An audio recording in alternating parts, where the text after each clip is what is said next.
IVM.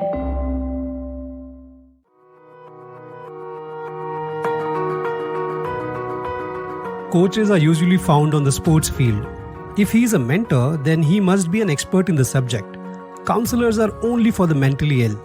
These are some common misconceptions around coaching, mentoring, and counseling. Hi, I am Prashant Uttekar, a learning enthusiast, and you are listening to the Relearning Podcast. And today I am making an attempt to simplify the difference between coaching, mentoring, and counseling. This topic is suggested by my friend and 2 times podcast guest, Neeraj Deshpande. Most of us use these words as a replacement for each other in a sentence. And that happens for a simple reason that these interventions are to assist you, to help you, to enable you to perform better. People are empathic that way. So the intent behind using these words is to help you or someone. Let me tell you a story to simplify.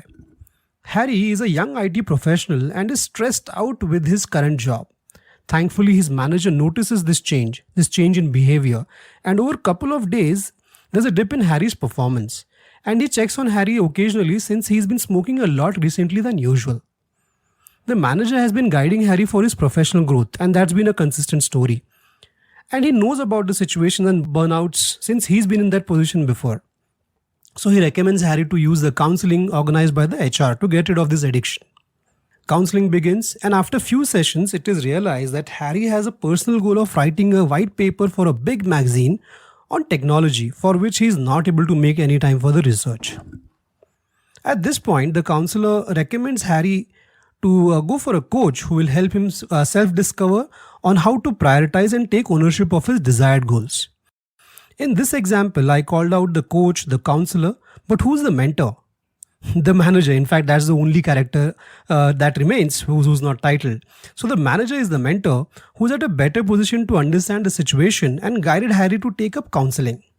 Now let me break down a few important differences. The word coach is derived after a village in Hungary called as Koch, but the spelling is a little different. The village in Hungary is called as Kocs, pronounced as coach. So this coach gave the world horse-carrying carriage or the buggy, which eventually was called as the modern-day coach. This was in the 15th century. Then coach as a term was used as an instructor and a trainer in 1830 at Oxford University for a person who carries students through exams. Then in 1861, coach was used for a person who prepares athletes for contests. And in 1866, it was used to railway passenger cars. It is very interesting for me to find this trivia about word coach.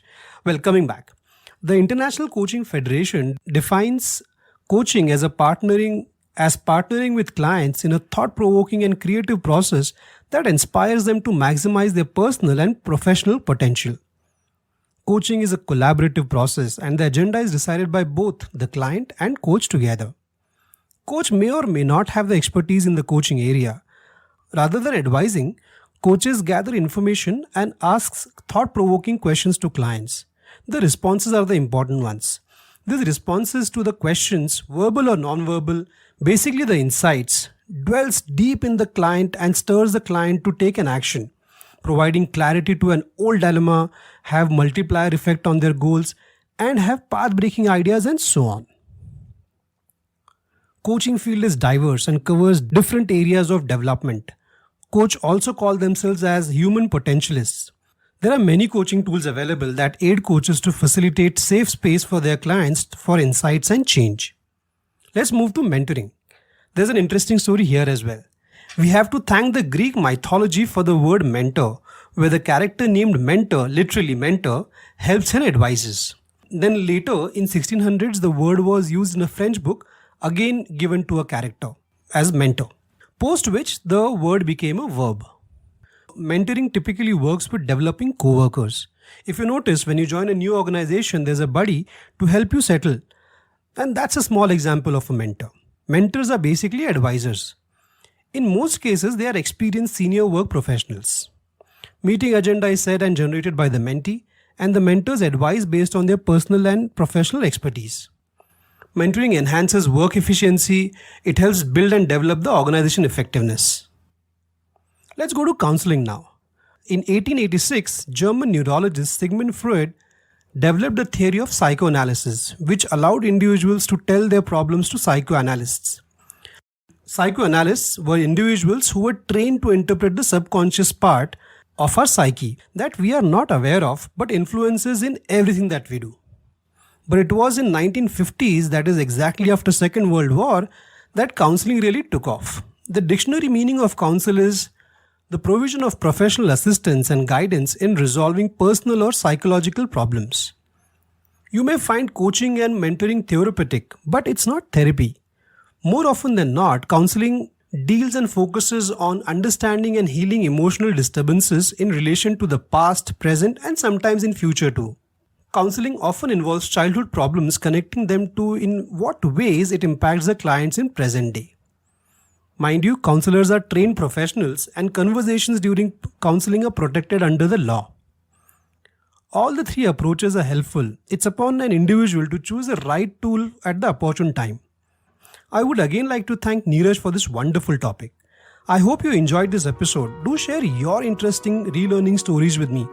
I am Prashant Uttekar on Facebook, Twitter and LinkedIn, and DA_curious_ONE on Instagram. You can follow IVM Podcast on Facebook, Twitter, LinkedIn and Instagram. Until next time, this is Prashant Uttekar. Keep relearning. Bye. Hey everybody, it's been a great week on the IVM Podcast Network. On the Wire Talk, Siddharth is joined by Nikhil Anand, an assistant professor at the University of Pennsylvania and an environmental anthropologist. They discuss his plan and proposal to the BMC to fight the effects of climate change that we are already seeing in Mumbai. In the podcast special on Storytellers and Storytellers, Vineet talks to the hosts of New Kids on the Block, Anya, Kavya and Tarek, about what it's like to be Indian teenage podcasters. In the season 3 finale of Echoes of India, Anirudh explores South Asia at the time of its most famous ancient figure, Ashoka Maurya. On All Things Policy, Suyash and Aditya analyze the constant changes of China's generals in their liberation army and what it means for India. And on Smarter with Sid, learn from Siddharth how listening can help you make a better presentation. Do follow us on social media. We're IVM Podcast on Twitter, Facebook, Instagram, and LinkedIn. And remember, if you're enjoying this show or any of our other shows for that matter, please do tell a friend. It really does help us. And finally, we'd like to thank our sponsors on the network this week, Cred, Bank of Baroda, Quota, CoinSwitch, Kuber, and Intel vPro. Thank you so much for making this possible. Do you wonder why China does the things that it does? Or want to know how we could improve online privacy? Or perhaps you're thinking about how we can kickstart India's economy. If you'd like to search for the answers to such questions, check out All Things Policy, a daily public policy podcast that covers everything from employment figures to aircraft carriers. Tune in from Monday to Friday for new episodes and fresh takes.